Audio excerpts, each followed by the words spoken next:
Bashar al-Assad pobił właśnie rekord świata.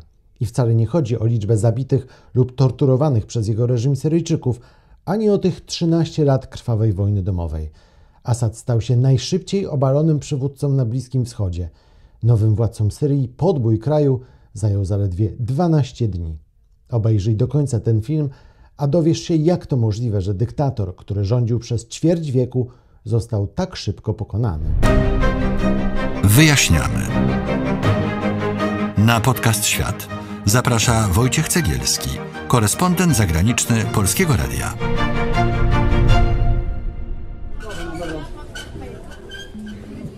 Takie sceny właśnie obiegają cały świat. Syryjczycy plądrują pałac prezydencki w Damaszku. Okryte złą sławą miejsce, w którym przez pół wieku mieszkali ich dyktatorzy. Najpierw Hafez al-Assad, a potem jego syn Bashar al-Assad. Ich era dobiegła końca, ale jeszcze miesiąc wcześniej taki scenariusz byłby nie do pomyślenia. Jak to się stało? Na początek kilka słów dla uporządkowania. Od ponad pół wieku, a dokładnie od 1970 roku, Syrią rządziła rodzina Assadów. Najpierw Hafez al-Assad, który brutalnie tłumił demonstracje opozycji, a w 1982 roku, gdy w mieście Hama wybuchło powstanie, jego siły po prostu rozjechały większość miasta. Assad bezlitośnie wtrącał przeciwników za kratki, torturował ich i nie pozwalał na najmniejszą krytykę.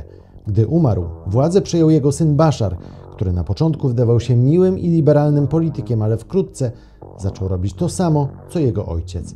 Gdy w 2011 roku wybuchło powstanie arabskiej wiosny, reżim Assada zaczął brutalnie rozprawiać się z protestantami, co doprowadziło do wojny domowej, najbardziej brutalnego konfliktu ostatnich dekad na świecie. W wojnie mogło zginąć nawet 500 000 osób, a cały kraj został doszczętnie zrujnowany. Assad wygrał wojnę tylko dzięki pomocy Rosjan, którzy wkroczyli do Syrii w 2015 roku i przejęli inicjatywę. Dlaczego zatem tysiącom rebeliantów nie udało się obalić Assada przez 13 lat, a teraz zajęło im to 12 dni? Powodów jest kilka. Po pierwsze, wszyscy mecenasi Assada zajęci byli w ostatnich miesiącach zupełnie innymi sprawami. Rosja miała na głowie wojnę na Ukrainie, libański Hezbollah został rozbity przez Izrael, a Iran pochłonięty jest wojnami w Libanie, Gazie, a także gigantycznym kryzysem gospodarczym. Innymi słowy, Assad został sam. Po drugie, islamscy rebelianci z Hayat Tahrir al-Sham, czyli główna grupa, która doprowadziła do przewrotu w Syrii, byli bardzo intensywnie finansowani przez Turcję, bo te grupy to nie jacyś tam bojownicy na wielbłądach, ale profesjonalne oddziały z bronią, rakietami i dronami.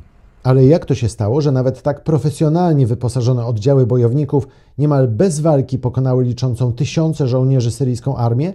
Oto powód numer 3. Nazywa się on całkowity rozkład struktur państwa syryjskiego. Od 2019 roku wojna domowa była w zasadzie zamrożonym konfliktem. Niby trwała, ale wszystkie strony okopały się na swoich pozycjach. Tyle, że kraj był całkowicie zdewastowany przez walki. Ludzie nie mieli co jeść, większość miast była w kompletnej ruinie, a że Syria obłożona była sankcjami, to nie było szans na poprawę. Rosja też nie finansowała niczego, bo sama miała coraz większe problemy. W kraju zaczęło panować bezprawie, a poszczególnymi terenami rządziły albo armia, albo bojówki, albo gangi.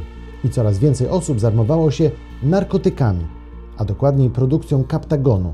Narkobiznesem zajęły się także elity kraju, bo ich także dosięgnął kryzys, w tym elitarne jednostki wojska. A skoro tak, to dowódcy nie mieli już ochoty na walkę, bo zajęci byli narkobiznesem. W ostatnich latach Syria stała się największym narkopaństwem na świecie, a rozkład morale w armii postępował.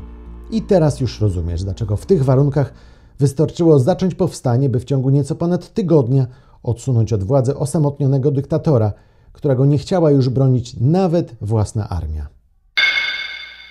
Pamiętasz, jak na początku filmu mówiłem o rekordzie? To przypomnij sobie Afganistan. 3 lata temu talibowie potrzebowali miesiąca, by podbić kraju. Syryjskim bojownikom trzeba było zaledwie 12 dni.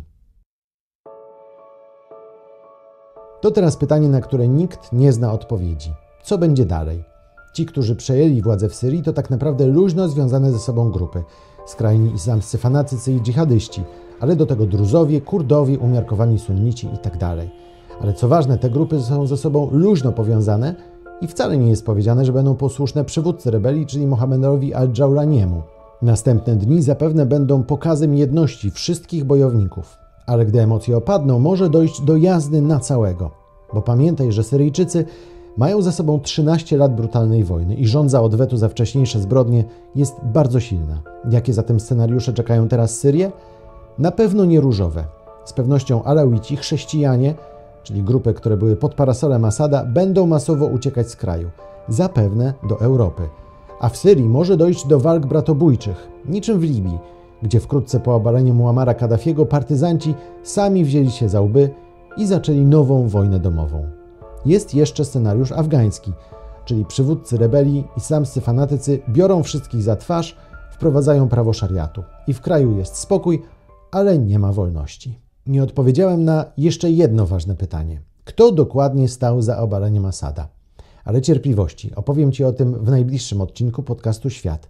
Subskrybuj nas zatem na kanale na YouTube, na Spotify albo na platformie podcastowej Polskiego Radia. Koniecznie włącz też powiadomienia, żeby nie przegapić żadnego nowego odcinka, w tym tego najbliższego, pierwszego odcinka nowego sezonu. Choć przyznam, że w planach mieliśmy zupełnie inny początek 5. sezonu. Pod tym filmem zostaw swój komentarz oraz pytania. Na wszystkie bardzo chętnie odpowiemy. I koniecznie powiedz o nas swoim znajomym. Do zobaczenia w następnym odcinku.